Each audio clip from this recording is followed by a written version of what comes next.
Après avoir été placée en garde à vue pour avoir conduit sous l'emprise de stupéfiants, Marie Garet aurait été lourdement sanctionnée selon nos confrères de Midi Libre. Zoom sur ce que l'on sait de l'affaire qui accable la gagnante de Secret Story 5.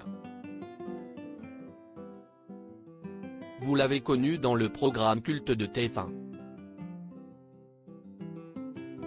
Sacrée grande gagnante de la saison 5 de Secret Story, Marie Garet avait savouré sa victoire après une aventure, on ne peut plus mouvementée, en témoignent ses nombreuses prises de bec avec son ex-compagnon Geoffrey Crousilla. Une histoire d'amour en dents de scie qui s'était soldée sans surprise par une rupture difficile.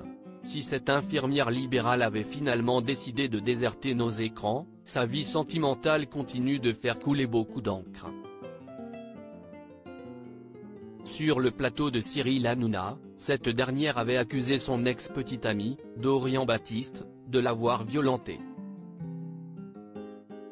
De nouveau dans la tourmente, c'est une autre affaire qui accable la starlette des anges de la télé-réalité.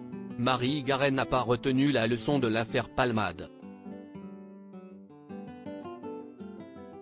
C'est que nous a prouvé la jeune femme qui voit son nom entaché pour mauvaise conduite.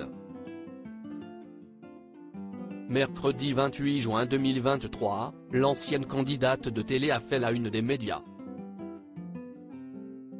Selon nos confrères de Midi Libre, cette native de Montpellier a été interpellée à Alès, Occitanie, par les forces de l'ordre et placée en garde à vue pour avoir conduit sous l'emprise de stupéfiants, le comportement troublant de la conductrice, qui venait de sortir du cabinet de son avocat, pousse les policiers de la brigade anticriminalité à opérer un contrôle de stupéfiants qui s'avère positif, peut-on lire dans la presse. Et les soupçons des policiers vont se confirmer. La sanction est tombée. Pendant l'audition, elle reconnaîtra avoir consommé de la cocaïne avant de prendre le volant.